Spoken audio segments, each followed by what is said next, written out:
Waves for Water came into place when I went to Thailand last year for 2 months doing different events, and I brought a duffel bag full of water filters from Waves for Water. And so seeing that firsthand, seeing the impact of what a simple water filter could have on someone in a rural village who doesn't even have access to clean water. And you'd be surprised how many people don't have that basic need. From experiencing that, further affirmed just this thought of doing this. And so bringing people together, doing something good, something that's also fun, just made sense.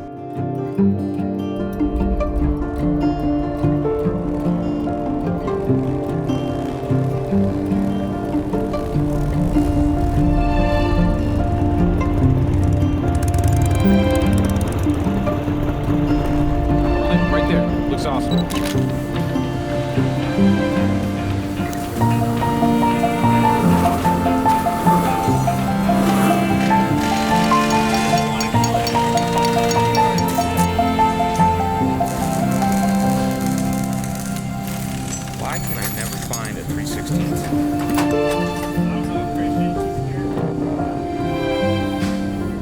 These look great. Let's put them up on CROIG.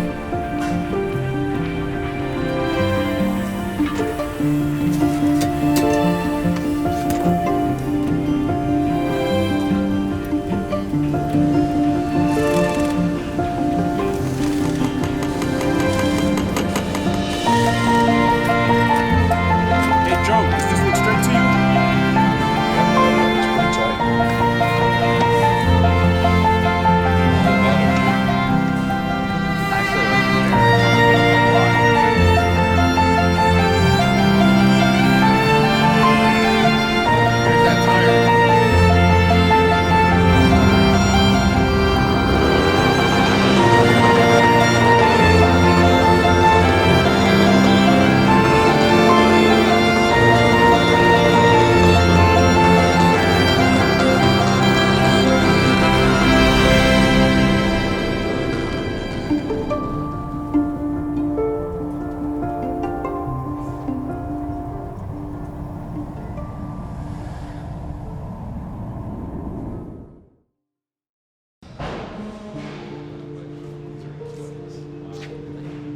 So I started Waves for Water in 2009, and mostly because I had like this divine sort of intervention moment where I was caught in a huge earthquake in Indonesia. I was on a surf trip, and you know, it was one of those life-altering experiences.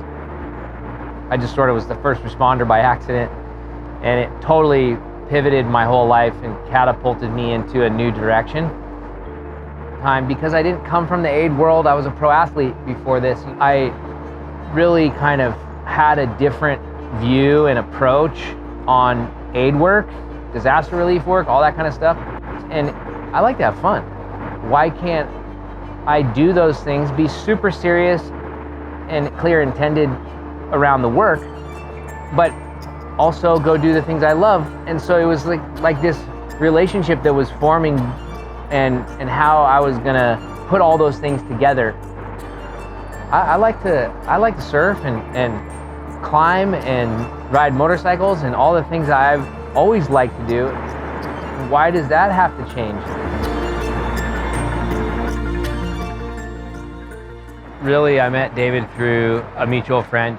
He was going on a trip to Thailand, I think, to do, you know, a ride and explore and whatnot. And we have a really cool program with Waves for Water called the Courier program, where we want to piggyback travelers that are already going places and get them filters and give them the knowledge and tools and everything they need to basically implement those filters along their travels.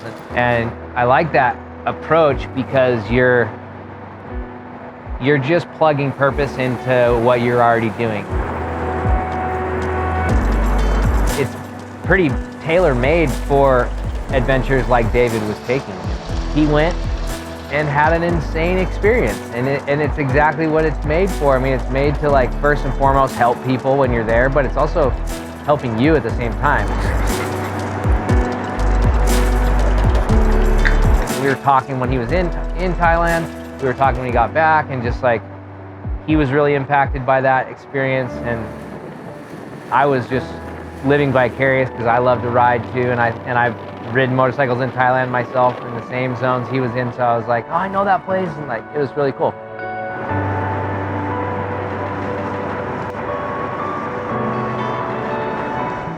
Yeah, I mean, I feel that way about a lot of the places, especially because Waves for Water, especially being so adventure driven, is we like those places, the hard ones, like the places where other organizations are like, this is too complicated, like geographically, or just the proximity to anything, and the cost maybe, the challenges to get in, whereas we're like, oh, we'll take horses, and then we'll do that, and we'll do that, and we like doing that stuff. So I feel like a lot of the places we work are these pockets of populations, these kind of forgotten ones, so to speak, where it's like, we're the first organization that those people have ever seen.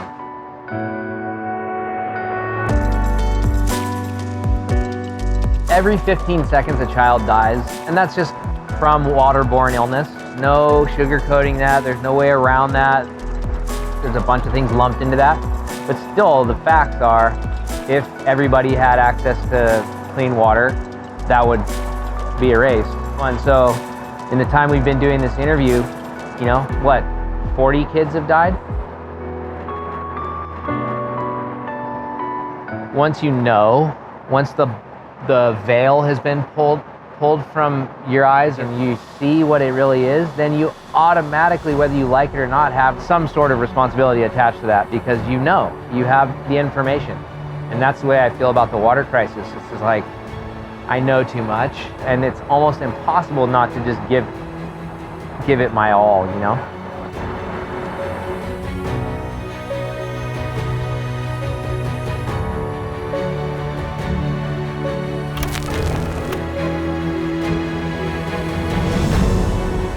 Being able to be part of a feel-good project and give back, yet still just be able to do what I do and be creative, you know, is a good thing, and I enjoy doing it.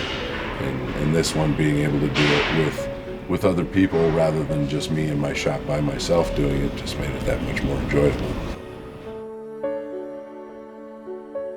The fact that like people are able to come together, have a lot of fun, build a cool bike, and then it actually does some good is really exciting, and I think a lot of people were stoked about this idea. I feel very lucky to have been involved.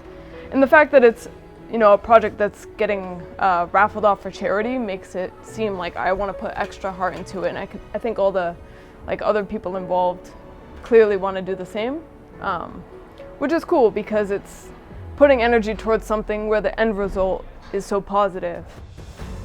And now here we are. We have spent the past week with a crew of 15 plus people, from builders to talented photographers and videographers, and we're putting together a campaign that we hope will raise a lot of money and provide clean water to a lot of people.